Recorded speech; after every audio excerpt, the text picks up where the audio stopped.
4 വ്യാപാരികളാണല്ലോ ഇതൊക്കെ ഈ ആരോപണങ്ങൾ ഉന്നയിച്ചിട്ടുള്ളത്. 3 മാസത്തോളം അവിടെ ഷൂട്ട് നടത്തിയിരുന്നു. കാരണം സിനിമാക്കാർ ഇന്ന് ഷൂട്ടിങ്ങിന് വരും, നാളെ കഴിയുമ്പോൾ അവിടെ കാണില്ല. ആ ഒരു രീതിക്കാണ് സിനിമാക്കാരായിട്ടുള്ള ആൾക്കാർ പോകുന്നത്. പക്ഷെ എന്റെ മനസ്സിൽ തോന്നിയ ഒരു കാര്യമാണ്, ഇത് ഇവർ പറയുന്ന കണക്ക് അത് ശരിയായിരിക്കുമോ എന്നൊരു തോന്നൽ എനിക്ക് ഉണ്ടായിരുന്നു. അപ്പോ ആദ്യമൊക്കെ സാധനങ്ങളൊക്കെ വാങ്ങാൻ വരുമ്പോൾ കാശ് കൊടുത്തിരുന്നു എന്ന് ഇവർ പറയുന്നുണ്ട്. പിന്നെയാണ് ഇവര് കാശ് കൊടുക്കാതായത് എന്നാണ് വ്യാപാരികൾ ഉന്നയിച്ചിരിക്കുന്നത്. അപ്പോൾ സിനിമാക്കാര് സാധാരണക്കാരായ ആൾക്കാരെ, കച്ചവടക്കാരെ പറ്റിച്ചു എന്ന വാർത്ത വന്നപ്പോ ഇതിന്റെ പ്രൊഡ്യൂസറായ ആഷിക് കപൂർ പറഞ്ഞിട്ടുണ്ട്, 2 ദിവസത്തിനകം പൈസ കൊടുക്കാം, ഇത് കരാറുകാര് ഇത് കറക്റ്റ് ആയിട്ട് നോക്കിയില്ല എന്നൊക്കെയാണ് ആഷിക് കപൂർ പറഞ്ഞിരിക്കുന്നത്. ഈ കച്ചവടക്കാര് പറയുന്നുണ്ട്, ഇവരെ ഫോൺ വിളിച്ചാൽ കിട്ടുന്നില്ല, അല്ലെങ്കിൽ ഇവരെ എടുക്കുന്നില്ല, ഇവർക്ക് നേരിട്ട് പോയി തന്നെ പൈസ വാങ്ങാവുന്നതേ ഉള്ളൂ.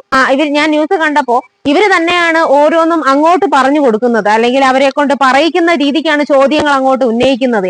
ഇപ്പോ സിനിമാ സംഘടന അല്ലെങ്കിൽ താരങ്ങൾ, സിനിമാക്കാരെ ഒന്നടങ്കം അടച്ചാക്ഷേപിക്കാം എന്ന രീതിക്കായിരിക്കാം ഇങ്ങനത്തെ ഒരു വാർത്തയും കൂടെ വരുന്നത്.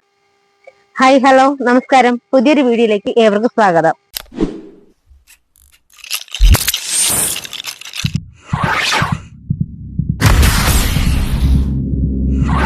ഇന്നത്തെ വാർത്ത നിങ്ങളെല്ലാരും കണ്ടു കാണുമല്ലോ. അജസുന്ദരി എന്ന് പറയുന്ന സിനിമയുടെ അണിയറ പ്രവർത്തകര് കച്ചവട സാധനങ്ങൾ വാങ്ങിയിട്ട് അവർക്ക് പണം കൊടുത്തില്ല എന്നൊക്കെ പറയുന്ന ഒരു വാർത്ത. അപ്പൊ അതിനെ കുറിച്ചാണ് ഇന്നത്തെ വീഡിയോ കേട്ടോ. ജോജു ജോർജും ലിജോ മോളും പ്രധാന വേഷത്തിൽ അഭിനയിക്കുന്ന ചിത്രത്തിന്റെ സംവിധാനം മനു ആന്റണിയാണ്. ഇതിന്റെ പ്രൊഡ്യൂസർ എന്ന് പറയുന്നത് സംവിധായകനായ ആഷിക് കപൂർ ആണ് കേട്ടോ. ഈ സിനിമയുടെ ഷൂട്ടിങ് കോഴിക്കോട് വെച്ച് നടന്നിരുന്നു. അപ്പൊ 4 വ്യാപാരികളാണ് ഇതിനെതിരെ പരാതി കൊടുത്തിട്ടുള്ളത്.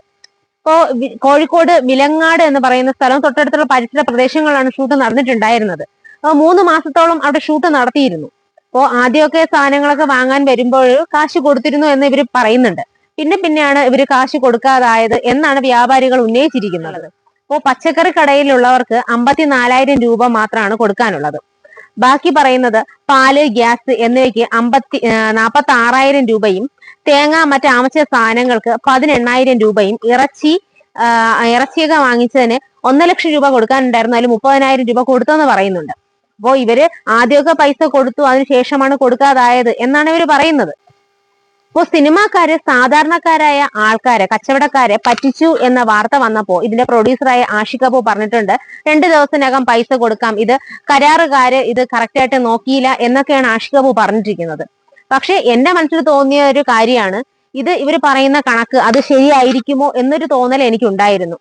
കാരണം പൈസ കൊടുക്കാനുണ്ടായിരിക്കും. നമ്മുടെ നാട്ടിലായാലും ഒരു കടയിൽ സാധനം വാങ്ങുമ്പോൾ 10,000 രൂപ ആയി കഴിഞ്ഞാൽ അത് അടുത്ത സാധനം വാങ്ങാൻ വരുമ്പോൾ നിങ്ങൾ ഇത്രയും കാശ് തരാനുണ്ടല്ലോ, അത് തന്നതിന് ശേഷം നിങ്ങൾ ബാക്കി വാങ്ങിച്ചാൽ മതി എന്ന രീതിക്കായിരിക്കും പറയുന്നത്. അതല്ലാതെ സിനിമാക്കാരല്ല അല്ലെങ്കിൽ ആരായാലും ആയിക്കോട്ടെ, അങ്ങനെ ആയിരിക്കും പ്രതികരണം. അപ്പോ ഇവര് എന്തിന്റെ പേരിലാണ് ഇങ്ങനെ ഇത്രയും രൂപയ്ക്ക് കടം കൊടുത്തത്, എന്തിന്റെ അടിസ്ഥാനത്തിലാണ് കടം കൊടുത്തതെന്ന് അറിയാം. കാരണം സിനിമാക്കാർ ഇന്ന് ഷൂട്ടിങ്ങിന് വരും, നാളെ കഴിയുമ്പോൾ അവിടെ കാണില്ല. ആ ഒരു രീതിക്കാണ് സിനിമാക്കാരായിട്ടുള്ള ആൾക്കാർ പോകുന്നത്. അപ്പോ ഈ പറയുന്നത് ചിലപ്പോൾ ശരിയായിരിക്കാം, കുറച്ച് പൈസ കൊടുക്കാനുണ്ടായിരിക്കാം. പക്ഷെ അതിന് ഇത്രത്തോളം ലക്ഷങ്ങളുടെ കണക്കുകൾ പറയുമ്പോൾ അതിൽ എത്രത്തോളം വാസ്തവം ഉണ്ടാവുമെന്ന് എനിക്ക് ഒരു സംശയമാണ്. അപ്പോ എന്താന്ന് വെച്ചാൽ അത് കൃത്യമായിട്ട് അവർ കണക്കുകളും കാര്യങ്ങളും എല്ലാം നോക്കിയതിനു ശേഷം ഈ ഒരു നടപടി എടുക്കണം, അല്ലെങ്കിൽ മുന്നോട്ട് പോകണമെന്നാണ് പറയുന്നത്. അവർ പറയുന്നത് മാത്രം കേട്ടിട്ട് അവർക്ക് ഇത്രയും രൂപയുണ്ട്, അല്ലെങ്കിൽ ഇത്ര ലക്ഷക്കണക്കിനാണ് ഇവർ കൊടുക്കുന്നത്, ഇവര് എന്തിന്റെ അടിസ്ഥാനത്തിലാണ് ഇങ്ങനെ കൊടുത്തതെന്നാണ് ഞാൻ ചിന്തിക്കുന്നത്.